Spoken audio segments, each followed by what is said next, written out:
Hey church, this is Pastor TD for this week's Pause Devotional. Let's go!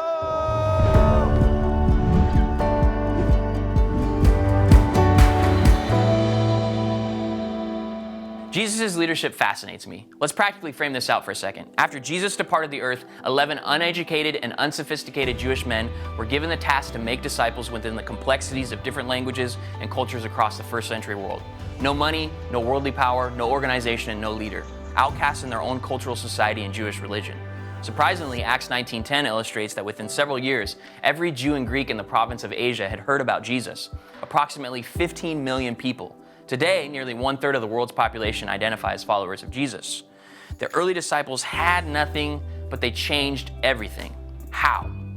In the letter of 1 John, something jumped out to me as a strong reminder in this week's pause reading plan, specifically in chapter 2. Here's what it says. It says, "We know that we have come to know him if we keep his commands. Whoever says, 'I know him,' but does not do what he commands is a liar, and the truth is not in that person. But if anyone obeys his word, love for God is truly made complete in them. This is how we know we are in him.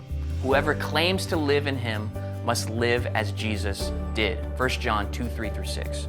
No one would deny that the message Jesus taught is of utmost importance, but the Apostle John is placing an additional emphasis on the methods of how he lived in reference to our own obedience and spiritual formation. How did he spend his time as he walked this earth? With whom did he spend his time with? How did his prayer life look? What did radical love look like when he faced his everyday moments?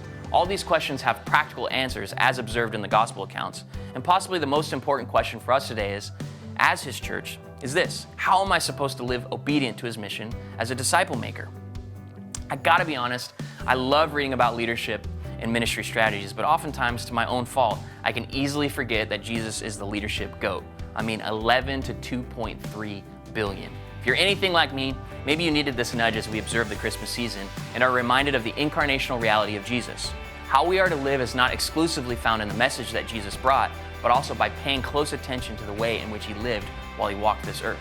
Maybe how we are to live is found in the wisdom of the old saying, of course with the holiday spin, the proof is in the figgy pudding. Hey, thanks so much for joining me today. You can find this video and others just like it on our website. Make sure you subscribe to our social media channels for all sorts of great content, and we hope you have an amazing week.